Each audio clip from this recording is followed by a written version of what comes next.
No programa de hoje, teremos Léo Siqueira, deputado estadual de São Paulo. Não fizeram chamada? Pra Não, ele já é da casa, né, bicho? Não fizeram? Parabéns, Léozito. Obrigado por ter vindo. Sem vinheta. Esse aqui é o nosso Siqueirinha. O Siqueirinha, nosso homem na bravo aí, ó. O Siqueirinha é o nosso homem na Lepes. Ele é deputado estadual. Ele é deputado do Partido Novo. Do 40. Opa. 40, não é isso? 30, né? Partido Noivo. É 30? Partido Noivo. 30. É 30. 40 é o Marcelo Fração. Exato. Ah, é 40 é o verdade. PS30. É 30. É isso aí. E vamos bater um papo com vários assuntos. Economia. Primeira coisa que eu quero saber de você, Siqueirinha. Você fica rebatendo as pessoas. No Instagram, ele é Léo Siqueira BR. Exato, Léo Siqueira BR. E tem o Twitter também. Twitter também, Léo Siqueira BR. Ele é Léo Siqueira. Combativo. Léo Siqueira BR. Ele fica brigando com todo mundo. Combativo. A sociedade me obriga a isso pelo voto, né? Você é o quê? Qual é a sua profissão? Eu sou economista, fiz economia na FGV.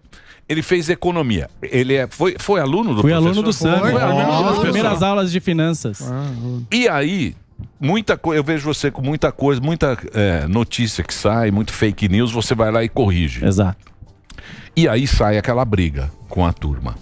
O que eu quero saber de você é o seguinte: a Kamala Harris, sim, ela tem um programa de governo que foi lançado agora e tem a parte econômica. Aí eu ia discutir com o Sami e falei, não, eu vou falar com o Siqueirinha, que o Siqueirinha fala mais do que o Sami. Sim. O Não, Sami e dá uma ele- escorregada, Sim, fica em passa cima do um muro. pano aqui, fica em cima do muro, porque todo dia ele está aqui. E os economistas americanos falaram que vai dar tudo errado. É isso mesmo? Olha, primeiro acho que tem uma diferença fundamental Estados Unidos e Brasil, que até as pessoas um pouco mais de esquerda lá, que é o Partido Democrata, que você pode considerar, é bem mais de direita do que um político ou um partido tradicional brasileiro, né? Eles não falam confiscar poupança, eles não falam, sei lá, invadir propriedade, em tomar aquilo que é teu, né? Agora, eu tendo a ser mais políticas pró-mercados e políticas liberais, né?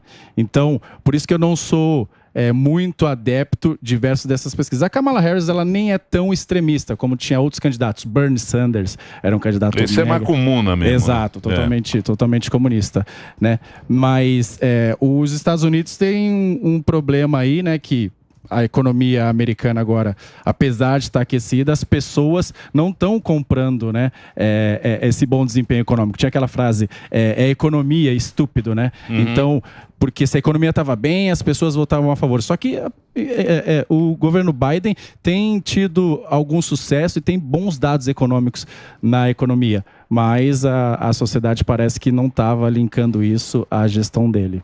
Mas e esse plano dela? Em que sentido? Não, porque ela lançou um Quer plano. segurar preço, não tem uma história saindo nesse mercado, né? Que ela vai... Hein, professor? Ela falou algumas coisas. Ela falou a primeira coisa que quer evitar a especulação. Então ela tá com muita especulação imobiliária, a gente vai fazer casas. Isso. A outra coisa que ela falou é que vai tabelar preços, que tá tudo muito caro e vai tabelar preços. Exato. Então ela vai para um caminho... Isso nunca funcionou em nenhum lugar do mundo e não tem por que funcionar lá agora. Ninguém gosta de preço alto e ninguém gosta de inflação, né? A questão é como que você vai combater isso. A gente já tentou aqui no Brasil. Então, quando você tabela preço, você tá... O preço, ele é um mensageiro da economia, né? Então, significa que se está faltando aquele bem, o preço sobe. Isso incentiva... Para manter o bem. Exato, porque o preço sobe, incentiva os produtores a produzir e incentiva quem está demandando aquele bem a consumir menos. E daí e o contrário também. Se o preço cai, as pessoas podem consumir mais e os produtores tendem a ter um incentivo a produzir menos. Quando você mata o mensageiro da economia, você gera uma série de distorção. Não funciona, porque você vai criar um mercado paralelo contra isso e não vai resolver o problema. Então eu concordo nisso, que isso daí não vai funcionar. Então, mas por que o político sempre fala isso? Porque, por exemplo, a primeira tentativa de tabelar preço foi no Império Romano. No Império Romano não deu certo. Não. No Império Romano não deu certo. Por que tem essa conversa ainda? Até hoje as pessoas acham que congelar preço, que segurar preço, que tabelar preço vai dar certo. Porque funciona. Funciona aos olhos da população. Eles acham que aquilo vai dar resultado. Então, se o preço está subindo, o que eu, um político benevolente, que estou preocupado com a sociedade, não vou deixar os preços subir. Aquele cara Bukele, né? O Bukele. Bukele. Salvador. A mesma coisa. Tá falando lá e tal, que os preços estão subindo, a ganância dos empresários. Mas então, parece... vai prender. Exato. E Ele vai parece que botar os você está cara combatendo. Então eles fazem isso porque aos olhos da sociedade é a mesma coisa. Quem estuda mais economia sabe que se você subir os salários da economia, o salário mínimo muito acima da produtividade, por exemplo, vai gerar inflação, né? Só que funciona, a pessoa fala, olha... A sensação, né? Exato, você fala assim, olha, para a sociedade que não entende muito, os salários estão baixos, logo eu vou triplicar o salário. Então eu estou preocupado com vocês, vou ajudar vocês. Só que aí precisa a gente fazer esses vídeos, brigar, vir com dados, falar, olha, eu quero salários altos, eu quero preços baixos, eu não quero inflação. Só que as medidas que vocês estão propondo não funcionaram em nenhum lugar do mundo, por isso que eu acho que não vai funcionar agora, simples assim. E como economista, como é que você vê a tua análise do Brasil? Que é meio caminho assim, né? Com essas questões da taxação, falando do super rico e subir preço. Como é que você analisa aqui o Brasil nesse momento? Exato. Eu ouvi uma frase de um político esses dias, falar assim, o Brasil é um país rico. Nosso problema é a desigualdade. Se a gente resolvesse isso, estaria resolvido. Não é verdade. O Brasil é um país pobre. Se você pegar a renda de todo mundo, e divide igualmente entre os 207 milhões de brasileiros. Sabe quanto que é, mais ou menos, por mês? Quanto? 1.000 e pouco. 2.800. Tem alguns mais. 2.800 por mês. Significa que vai estar todo mundo igualmente pobre ali. Né? Então, você tem que fazer o quê? Você tem que falar em como gerar riqueza. Porque pobreza democrática. Exato. Se quiser dividir, esse é o valor. Divide, vai ficar todo mundo com R$2.800 por mês. Então, você tem que falar como gerar riqueza. O que as pessoas não falam é isso, como gerar riqueza. Pelo contrário, se você gosta de emprego, se você gosta de geração de riqueza, quem é que gera emprego? Não sou eu, não é o político. Nenhum político gera emprego. E eu gostei de uma frase que você falou aqui outro dia. O político não te dá nada sem estar tirando de alguém. Tudo que ele está te dando, ele está tirando de alguém. Lógico. Então, o político não gera riqueza. Todo mundo que está aqui tem seu emprego, seu trabalho, seu salário, graças ao empreendedor que tomou risco, que toma processo, que paga imposto. Então, quem eu costumo falar, o herói da sociedade é o empreendedor, é o cara que toma risco, é o cara que gera emprego. Então, o governo tem que facilitar a vida desses caras, ao invés de prejudicar e controlar a vida desses caras, que é o que a gente vê muito no Brasil. Então o Brasil só vai gerar riqueza quando passar a tratar melhor os empreendedores como, de fato, quem gera emprego, e não como criminoso, que é o que acontece. Mas o Brasil pode ter um karma. Pode. Porque Porque karma... Não tem o que fazer. Nasce com. Karma não tem o que fazer. É um problema. Pensem nisso, ouvintes. Pode ser que o Brasil seja o lugar para nunca dar certo. Há essa possibilidade. Sim. Há essa possibilidade. O país do futuro, o país do futuro, o país do futuro, mais antigo, tal, e não sei o quê. Você vai... Se você for pensar bem, a pessoal que gosta de falar de direita e de esquerda, eu, que sou um velho, eu já vivi a extrema esquerda e a extrema direita. Sim. Ditadores milicos, Ernesto Geisel, Dilma Rousseff, que já foi... Você já foi do espectro a outro. As duas extremas. Não deram certo. E não deu certo. Exato. Então, pensem. Fechem os olhos. E mentalize. E mentalize. Pra onde a gente vai? Pode ser que é o país da merda. E nunca vai dar certo, se queria. Tudo indica. Faz o break, Reginaldinho. Já já a gente volta. A gente tem que rir mesmo. É que a última vinheta ficou legal pra caralho. Qual? Estamos no ar, lindo. Ah, a vinheta.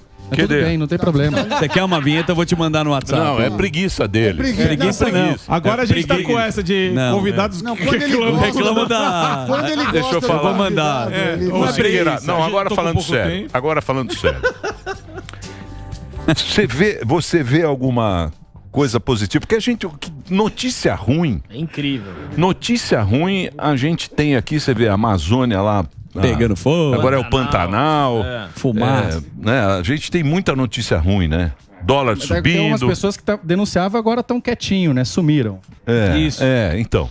Você vê alguma perspectiva positiva para o Brasil ou você acha que essa teoria do karma é a mais eficiente? Olha, para resolver os problemas, a primeira coisa é fazer um diagnóstico correto. E se você for ver lá nas minhas brigas, né, como você disse, eu não costumo culpar um lado ou outro. Porque o Brasil é pobre, como eu falei, Nossos problemas não começaram em 2018, como alguns querem colocar, e também não começaram em 2003, como alguns querem colocar. Nosso problema, a gente é um país atrasado e pobre há décadas, porque a gente insiste em um monte de políticas erradas que não funcionam. Então, acho que a primeira coisa é essa, assim, olha, se você quiser, você pode culpar o lado A, o lado B. O problema é que a gente... Há décadas. O Brasil já é pobre desde sempre e tem ficado mais pobre em relação a países ricos, por exemplo, Estados Unidos e tal. A gente já era mais pobre e está cada vez mais pobre em relação a eles.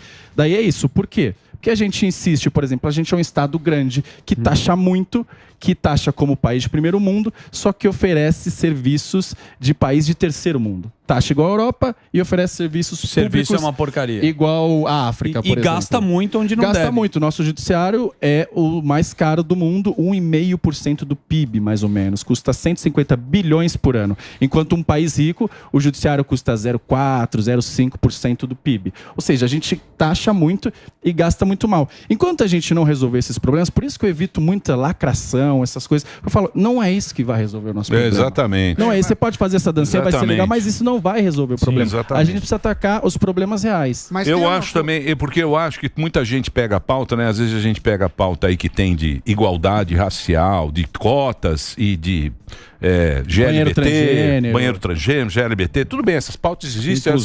Exato. Mas eu acho não é esse o problema. Que se no Brasil, que você acaba com isso se você der educação para as pessoas. Saneamento. Exato. Educação para as pessoas, você acaba com 99% de todas essas pautas. Exato. De, como é que é? De mulheres. Inclusão. Pauta identitária. Pauta identitária. Se você der educação para a turma, um trabalho, beleza, acaba isso. Você erradica isso.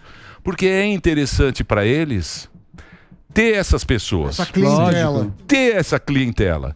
Sem essa clientela, eles não sobrevivem. Acaba a pauta. E aqui exemplo de educação é esse rapaz. Você é um exemplo disso, né? Você veio de uma origem, né? Humilde, batalhou, foi pra política, mas educação que te transformou, sem dúvida. Exato. Uma das minhas pautas é educação, mas com uma diferença. Educação básica, que é como você falou. Porque não adianta, o Brasil, ele não investe pouco em educação. Um país rico investe de 4% a 6% do PIB. O Brasil investe 6% do PIB. Não é falta de dinheiro. Isso quem está dizendo não sou só eu. O BID fez um relatório falando exatamente a mesma coisa. O problema é que a gente investe muito no ensino superior comparado ao ensino básico. A gente investe muito pouco no ensino básico. Eu cresci lá em Arthur Alvim, né? Lá perto de Itaquera. Correria. A história dele é bonita. Exato, cresci lá em Arthur Alvim, lá, perto do Itaquerão, lá. Minha mãe é professora da rede pública, dá aula lá em Itaquera. Meu pai faleceu quando eu tinha 18 anos. Eu só entrei na FGV porque eu consegui passar entre os 10 primeiros e ganhei bolsa, porque eu não teria dinheiro para fazer FGV. Então eu falo, cara, o que transformou a minha vida foi a educação. Por isso que eu acho também que o único caminho para muitas pessoas é a educação. Se a gente não investir em educação básica, você não vai conseguir fazer nada. Porque qual é o problema da universidade pública, por exemplo? Você tem poucas vagas. É muito difícil entrar numa USP, por exemplo. Eu estou no conselho lá da USP. Quem entra nessas universidades? Os melhores. Quem teve a melhor educação básica. Quem teve a melhor educação básica? O cara que teve o ensino privado. Porque a escola pública é ruim. Então, quem entra na universidade pública, em geral, hoje, grande parte melhorou isso ao longo do tempo, eu reconheço, mas os mais ricos. E o pobre não consegue. O pobre nunca vai pisar na universidade pública, em grande maioria, claro, melhorou, como eu disse, só que ele vai pagar para isso, através dos impostos, e depois ele vai ter que pagar a faculdade dele particular. Então, olha como esse sistema gera desigualdade. Enquanto a gente não investir em educação básica, a gente não vai resolver isso, eu concordo 100%. Mas pode falar. Não, é que eu ia perguntar uma coisa que eu já conversei muito sobre isso, inclusive com o Léo, que todo mundo acha que sua área é necessária. Então vai lá os artistas e falam, olha, cultura é muito importante. Aí o outro fala, não, mas o agro é importante. O agro é importante. Aí o outro também... Chip é importante. Alimentação, vamos dar incentivo para a cesta básica. Terra pra mim. E nessa que tudo é importante, existe uma coisa que, assim, quando você ajuda na verdade, é a mesma coisa que todo mundo está pagando a conta. Além disso, em economia tem um conceito, Emílio, que é de custo de oportunidade. Ao investir em cultura, ainda que dê algum retorno, eu estou deixando de investir em outras coisas que pode dar um retorno maior. Então eu queria que você falasse um pouco de como você vê, principalmente, Lei Rouanet, lei de incentivo ao esporte, que pegam uma fatia grande do orçamento do governo. Exato, eu fui um grande crítico aí do patrocínio aí do show da Madonna no Rio de Janeiro com dinheiro público. Falaram, em São Paulo, quando teve aqui virada cultural, foi 60 milhões que custou. Fui crítico também, e para não dizer que é de um lado ou de outro, essas prefeituras do interior, do país inteiro, que gastam uma fortuna com show sertanejo também, sou extremamente crítico pelo seguinte, pelo que você me falou, é custo de oportunidade. Enquanto tiver gente morrendo na fila do hospital, enquanto tiver falta de vaga na escola, enquanto tiver estrada esburacada, sinto muito, mas eu não acho que faz sentido nenhum você gastar 60 milhões numa virada cultural. Pergunta para alguém que está lá na fila, no corredor, porque não tem sequer leito, se ele prefere que o dinheiro seja investido em saúde, educação e segurança. E daí, como eu falei, gasta-se muito mal. E fala, esse dinheiro existia. Esse dinheiro que está faltando para o hospital, ele existia. Esse dinheiro que está faltando para comprar merenda na escola, ele existia. Mas ele foi gasto em coisas que para eles davam votos. Que para eles a população gostava. Só que está faltando para alguém. Por quê? Porque o orçamento do governo é limitado. Então você precisa fazer escolhas. Prioridades. Exato. E aí fala, eu não sou contra a cultura. Eu sou super a favor. Eu só não acho que tem que dar 5 milhões para um artista que já é milionário fazer a peça dele sem risco nenhum. Enquanto qualquer empreendedor no país, quando vai abrir um negócio, toma o risco de dar certo e de não dar certo. Quando a gente resolver esses problemas de 100 milhões de pessoas não tem saneamento básico, né? Quando a gente colocar esgoto e privado na casa das pessoas, aí a gente pode falar em trem-bala, aí a gente pode falar em 1 bilhão para um estádio, não sei aonde. A gente tem problema de país medieval hoje em dia. Então, vamos resolver isso primeiro, depois a gente fala de outras coisas. Foi isso que os países ricos e que eram pobres antes, como Coreia do Sul, por exemplo, fizeram. Focaram no que é mais básico. Mas eu também, sei lá. Mas, por exemplo, você vê Índia vai ser um mega... Porra, a Índia... Se você pega o Brasil, pega 30 anos atrás, pega a China, o que era a China Exatamente. 30 anos atrás. Exato. 30 anos atrás a China era uma porcaria. Você pega a Índia tá indo pra Lua. Os caras estão com um projeto de ir pra a Índia, bicho. E nós estamos aqui, ó. Não consegue fazer um armário. Nós não conseguimos fazer uma estação. O Rodoanel. Nós não conseguimos fazer o Rodoanel em 30 anos. E a Índia tá indo pra Lua. Mas não fez uma estante pra NASA, lembra? Você acredita, gordão? Eu acredito. Nós não fizemos o Rodoanel. Eu acredito. Em 30 anos. O Rodoanel. E os caras estão tudo estudando em Stanford, né? Em universidade. Não tem saneamento básico para. Mas tem um negócio, né? Que a Índia tem lá, a turma tá estudando em Stanford, né? Que turma tecnologia, então, acompanha muito bem. Exato, tem uma diferença lá, por exemplo, principalmente Índia, China também. Eles incentivam muito o STEM, que eles chamam, né? Science, Technology, Engineering e Math. Então, cara, ciência, tecnologia, engenharia, matemática, eles incentivam e dão para formar engenheiro, para formar programador, para formar cientista, porque é isso que vai fazer os caras enviar a gente para a Lua ou construir uma ponte rápida e não um monte de curso que não tem demanda em nada pela sociedade e vamos ficar ensinando só forma o professor daquele negócio. É uma pirâmide quase. Tem curso que é pirâmide. Ele forma um professor pro professor dar aula para formar aluno que depois vira professor. Os fiéis aí, essas coisas? Não, alguns cursos que não tem demanda nenhuma pela sociedade. A universidade tem que conversar com as demandas da sociedade. Por exemplo, o Brasil vai ter um déficit de 2020 a 2030 de 1 milhão de engenheiros. De programadores. 1 milhão. E aí fizeram uma faculdade aqui em São Paulo justamente para prover uma oferta desses programadores. Não dá para ficar falando a filosofia, do não sei o que, história dos museus. Desculpa, é legal, mas... Latim. Exato. Reclamaram lá outro dia na USP porque acabaram com o curso de coreano, eu acho. Porque tinha 2 pessoas. Falou, cara, acho que não faz sentido. Não, é um absurdo não ter isso. 2 pessoas. Então, mas aí que tá. Por isso que os caras ficam... Porque agora apareceu o Marçal aí, zoando de toda essa... Zoando dos políticos. Sim. E aí começa a aparecer voto. Porque isso aí, por exemplo, o Calça, lembra que ele falou, vamos fazer aqui este centro, que será um centro ali onde está... Como é que chama lá onde tem o negócio, aquele entreposto aqui, ó. Não, ele...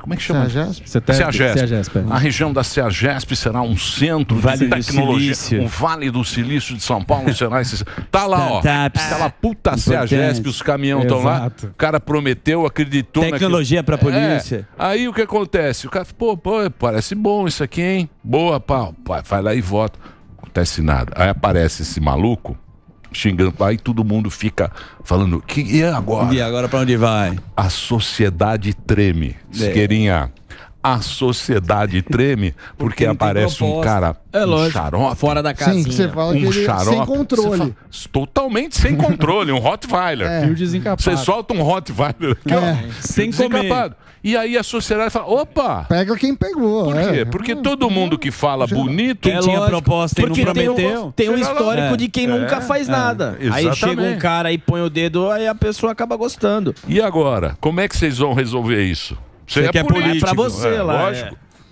Por isso que eu falo, meu discurso é muito claro nesse sentido. Quem resolve, quem cria oportunidade na sociedade é sempre a sociedade, a iniciativa privada. O político não faz nada. Aí você fala assim, então por que você está lá? O que você está fazendo lá? Eu estou lá, para limitar o poder dos políticos, né? Para que eles tenham cada vez menos poder e não mais poder, porque é o que tem acontecido. Descentralizar. Exato. E para facilitar a vida da iniciativa privada. Porque só isso... eu acho que você vai conseguir, de fato, conseguir gerar prosperidade, etc. Agora é isso, a sociedade gosta de um messias que chega de fora e que vai resolver todos os problemas e tal.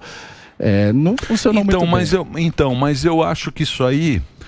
não é que a sociedade quer um Messias, a sociedade ela está se sentindo desamparada pelos próprios pelos partidos, e pela instituição política, pelas promessas. O trabalhador, provavelmente durante muito tempo, falou, votar no Partido dos Trabalhadores, sim, que ele vai fazer as coisas. Exato. Aí o Partido do Trabalhador, o cara ganhou do trabalhador, não fez nada pelo trabalhador. Aí o cara do partido do, sei lá, partido do sindicato. Do sindicato, o PSDB, o PSO. O cara tá cansado esses caras não fazem nada quando eles ganham, nunca fez nada por mim. Aí aparece um cara que parece que ele tá falando com ele, fala, opa, esse cara, é o se cara, identifica, né? Se identifica com... que é o caso do Milei. O Milei na Argentina, Rockstar, Milei na Argentina, ele representa... Você viu que ele foi lá para os deputados iam votar... contra ele. Não, eles iam votar para aumentar o salário. Ele foi atrás dos deputados e falou, não, agora vocês não podem votar aumento de salário. Vocês estão malucos de votar? É um cara doido também, né? Exato. O que você acha do Milei? Eu gosto, acho que ele está indo bem, acho que ele fez muitas promessas, mas ele está cumprindo bastante, né? É de fato um governo liberal lá, para você colocar, é como um paciente ali que estava alcoólatra, fumava. Existe uma adaptação, mas eu acho que ele está indo bastante bem. Agora, eu concordo com isso e eu não costumo julgar o voto das pessoas. Eu prefiro entender porque as pessoas estão votando naquilo, naquela pessoa, naquele partido, etc. E eu concordo, as pessoas não se sentem hoje muito representadas pelos partidos ou pelos políticos. E daí ele vai buscar alguém fora. Então nada mais é do que um reflexo dos próprios políticos, porque é isso. Você vê que eles se fecham entre eles, todos os poderes que deveriam ser independentes, aí se reúnem todos naquela sala, se protegem, e a sociedade fala, e eu? Onde é que eu entro nessa história? Aí, para aumentar o salário mínimo, não tem dinheiro, mas para aumento do judiciário, tem dinheiro. Para aumento do salário dos políticos, tem dinheiro. Para fundo eleitoral, tem dinheiro. Nunca falta dinheiro. E a sociedade começa a falar, pô, eu tô desacreditado com isso. Exato. Até que chega uma hora que vão para a rua, e acontece como aconteceu em 2014, 2015, ela vai aguentando, daqui a pouco ela estoura e acontece alguma manifestação maior. Mas é isso, elas não estão se sentindo representadas. Eu acho que é isso. Eu acho que o povo tá bem... tá confuso. Tá triste. Morreu o Silvio Santos também. Você vê que morreu o Silvio Santos, você vê como as pessoas estão tristes. Você vê aqui nos comentários, é tudo meio negativo. É tudo... Não, mas isso aí é reflexo da pessoa dos tempos, tá triste, né? Tá triste. Porque não tem mais a esperança. Não acredito, não acreditam mais que o político também é um cara para ele falar pra gente e a gente ter esperança. Falar, opa!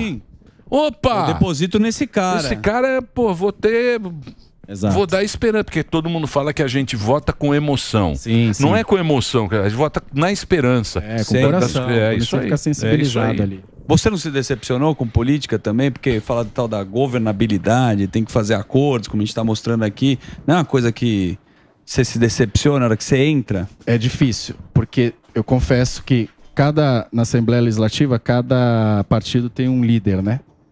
E aí eu sou o líder do Novo, que só tem eu no Novo, então eu sou líder de mim mesmo. Você é seu líder, segue o líder. Eu me coloquei no cargo ali, estou sempre sendo reconduzido por mim mesmo a ser o líder de mim mesmo.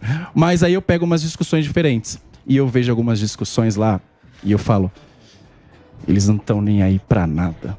Não estão nem aí pra nada. Aumento pro judiciário, vamos dar, porque esses caras jogam as nossas contas. Aumentos pra gente. Vamos dar. Anistia agora deles. Exato, anistia de partidos políticos. Vamos dar. As emendas. Emenda, exato, a emenda. Vamos aumentar. O Congresso nunca... E aí algumas coisas eu falo assim... Eles não estão nem aí pra nada, é difícil. Agora, eu não sou desesperançoso, senão não faria o que eu faço.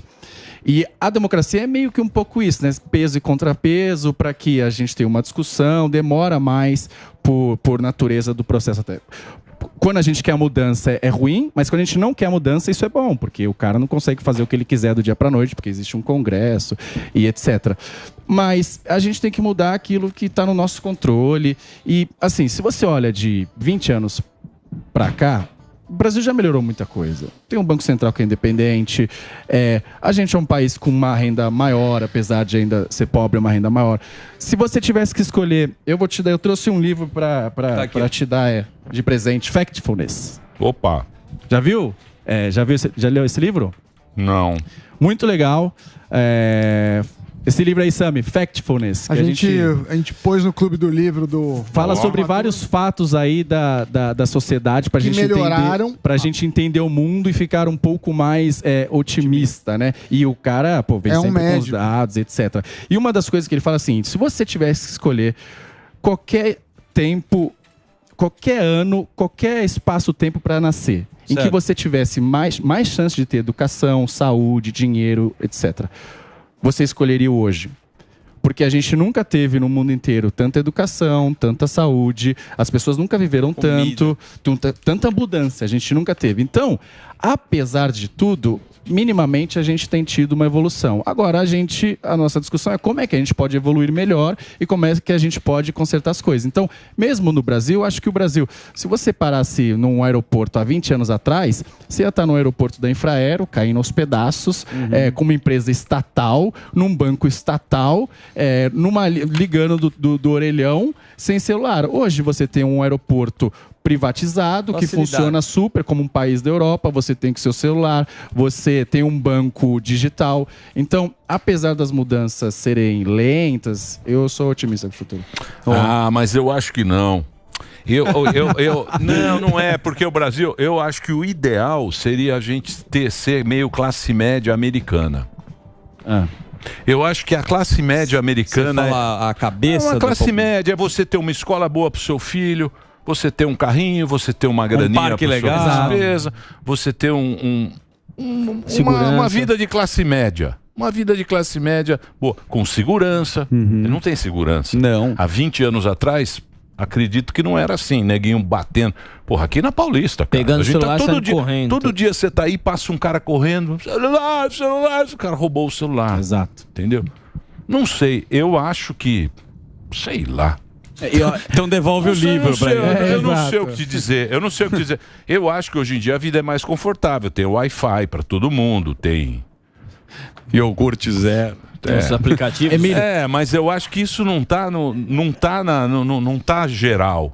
Tem muita gente que tá Não, exato. Mas... no bagaço. Opa, né? A maioria. A vida é difícil pro cara do bagaço. Mas hoje um cidadão classe média, até um classe média brasileiro, ou qualquer um, ele vive muito melhor, por exemplo, do que um rei da França absolutista. Sim. Mas aí também... Você tá mas também.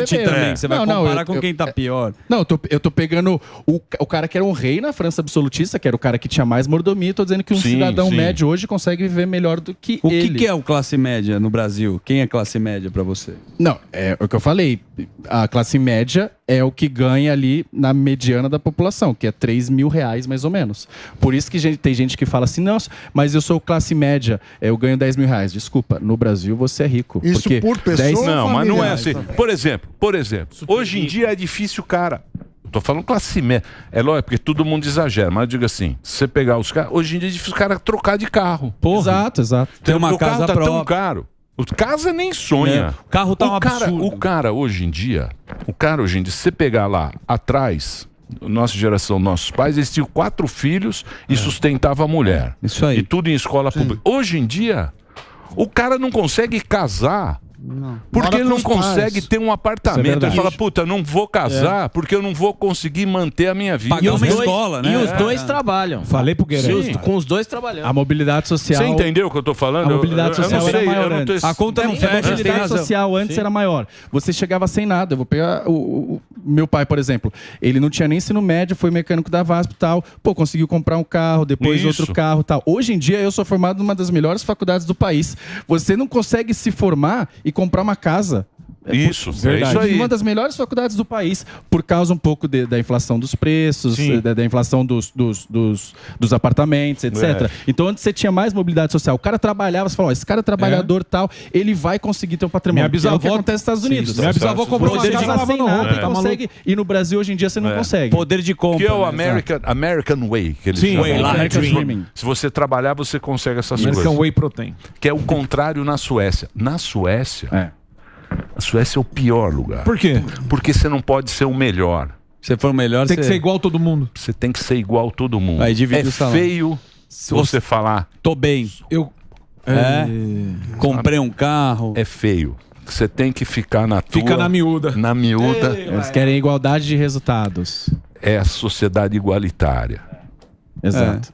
E aí você mata uma sociedade quando você tem igualdade de resultados. O que a gente defende muito é igualdade de oportunidades. Sim. Você tem que ter a mesma oportunidade. Você não é porque você nasceu no Itaim Paulista que você tem que estar fadado ao fracasso. Então você investe em educação básica, etc. Agora, se você mata desigualdade de resultados, você mata uma sociedade. Porque se eu tenho... Isso aqui é uma sala de aula e aí vai ter uma prova e a gente vai dividir a nota, vai somar a nota de todo mundo, dividir igualmente, para que você vai estudar muito? Porque você fala, cara, se eu for bem, o cara vai roubar minha nota. E pra que eu vou estudar muito? Eu falo, se eu for mal, eu vou dividir lá pela nota do cara. Então, quando você mata desigualdade de resultados, você mata uma sociedade meritocrática. E isso que está acontecendo, né? Exato, é isso que está. Porque você não mira mais no bom. Você fala, vou ficar aqui. O mediano que é chique. O Maurício Meirelles fez um vídeo lá sobre as Olimpíadas, né? E aí não pode o cara ganhar e tal agora, porque, pô, e o cara que perdeu, né? Se você tá feliz, pô, você não tem compaixão com quem está triste hoje. Então, você comemora o Dia dos Pais e quem não tem os pais? Então, mas isso é que é errado, porque o cara ele ganha medalha.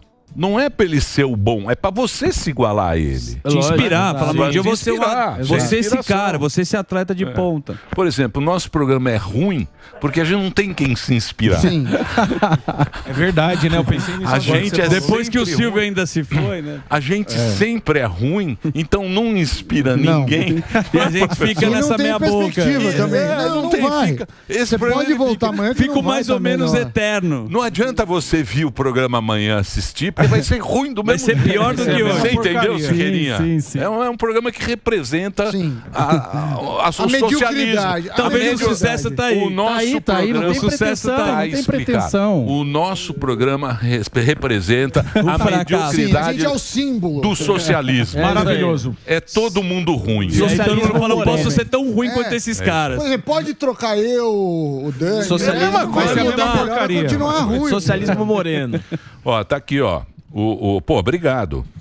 Obrigado. Dá em português. Factfulness. Isso. Eu vou agradecer a presença. O Instagram, e tem lá, ó, o Clube do Livro. Clube do Livro. Exato. Agora tá obrigado, fechado. Você mandou Agora lá. tá fechado. Tá fechado? Mas a gente vai abrir ano que vem a gente abre de novo as inscrições aí. Fazer as pessoas lerem mais, né? Se informarem mais. Através de dados, evidências, para não ficar só nessa discussão lacradora. Sabe que não vai quem tá no Clube do Livro? Quem? Chiquinho Pão de Hambúrguer. Pediu desconto, né? Chiquinho, gente boa. Então entra lá, põe a rede social do Léo Siqueira, tá aí, ó, o Siqueirinha, Léo Siqueira BR, pra você seguir no Instagram, ele tá sempre aqui com a gente, o nosso consultor financeiro. Consultor aqui na programação do Jovem Pan e é deputado estadual na LESP. Boa. A LESP também representa muita coisa, né? Pois não tem muito trabalho. É lá que ele tá. Mas essa é a visão da sociedade e é culpa nossa. Se as pessoas não enxergam, né, a gente tem que fazer alguma coisa. Aí é isso, né? cabe a gente... Só para terminar, eu estava lá nos Estados Unidos 6 meses, né? Eu fui lá para a Universidade de Yale, eu terminar lá uma parte do doutorado. E daí quando eu falava lá, né? O que você faz? Eu falei, faço doutorado e I'm a congressman. Congressman, Pô, os caras respeitavam demais. Sim, é chique. Muito. Mas por quê? Porque lá o cara vai fazer a história dele no setor privado, vai pra guerra, se alista, é milionário. E depois ele vai pra política. Vai pra política. Give back. Depois ele vai devolver pra sociedade. No Brasil, não. O cara vai... Então, o meu conselho pras pessoas jovens, não entrem na política jovens. Vão fazer a sua história primeiro, vão cuidar do seu futuro, do seu presente. Depois você pensa em retribuir pra sociedade. Porque aí você vai ter políticos muito melhores. Senão fica esses políticos de carreira que não entendem nada e fica dependendo do sistema. Boa. E muita gente vai pra política também pra acertar a vida. Opa, né? também, um bom salário, né? Exato. Conhece uma turma que faz isso. Vai lá pra acertar a vida. Isso também... Arrumar um salário. Sim. Mas... A gente vai levar o fuzil na Lesp qualquer dia. É assim que a banda toca. Boa. Eu vou agora agradecer a presença. Obrigado. A próxima eu faço uma vinheta linda pra você. Tá bom. Ele vai